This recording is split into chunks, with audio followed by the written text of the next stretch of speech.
Hi అండి, నమస్తే. ఈరోజు వీడియోలో మనం గోధుమ పిండితో బర్ఫీ తయారు చేసుకుందామండి. అది కూడా 10-15 నిమిషాల్లో ఇలా నోట్లో వేసుకుంటే అలా కరిగిపోతుంది. అంత బాగుంటుంది. పాకం పట్టాల్సిన అవసరం లేదండి. చాలా ఈజీగా చాలా క్విక్గా తయారు చేసుకోవచ్చు.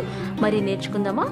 దీనికోసం మనం 1 కప్పు నెయ్యిని మరిగించుకోవాలి. నెయ్యి కొంచెం వేడైన తర్వాత 1 కప్పు గోధుమ పిండి వేసుకొని మనం జాగ్రత్తగా లో ఫ్లేమ్లో వేయించుకోవాలి.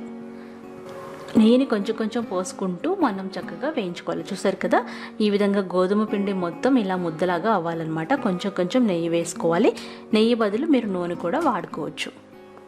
ఈ లోపుగా 1/2 కప్పు పంచదారలో 4-5 యాలక్కాయలు వేసి పౌడర్ చేసి పెట్టుకోవాలి. దీంతో పాటుగా 1/2 కప్పు పాల పొడి తీసుకోవాలి. పాల పొడి మీరు తప్పకుండా వేయాలి, అప్పుడే మీకు మంచి ఫ్లేవర్ వస్తుందన్నమాట. చూసారు కదా, ఇలా మనం రెడీ చేసి పెట్టుకున్న వేయించుకున్న గోధుమ పిండిని ఒక గిన్నెలోకి తీసుకోవాలి. నెత్తిలో వేయించాం కాబట్టి ఇలా ముద్దలా అవుతుందన్నమాట. అందులో పాల పొడి వేయాలి. ఇవన్నీ గోధుమ పిండి వేడిగా ఉన్నప్పుడే వేయాలి. అలాగే మనం గ్రైండ్ చేసి పెట్టుకున్న పంచదార పొడి వేయాలి. ఈ పంచదార పొడి వేడిగా ఉన్నప్పుడే వేయడం వల్ల ఇది కాస్త కరుగుతుందనమాట. ఇలా పంచదార పొడి వేసేసి ఈ వేడిగా ఉన్న గోధుమ పిండితో పాటుగా బాగా మిక్స్ అయ్యేలాగా కలపాలి. మీకు నచ్చిన డ్రై ఫ్రూట్స్ వేసుకొని బాగా కలుపుకోండి.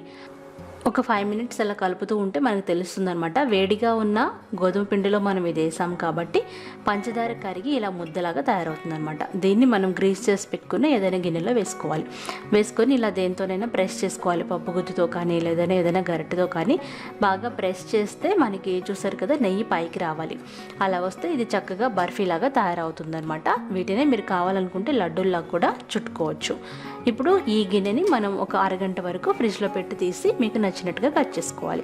ఈ రెసిపీలో మనం గుర్తుపెట్టుకోవాల్సింది ఏంటంటే గోధుమ పిండిని బాగా వేయించుకోవాలి. అలా వేయించిన తర్వాత అది వేడిగా ఉండగానే మనం పాల పొడి అలాగే పంచదార పొడి కలిపేయాలి. అలా కలిపితేనే పంచదార కరిగి మనకి కొంచెం మెల్ట్ అయి పాకంలాగా వచ్చి ఇలా బర్ఫీలాగా తయారవుతుంది.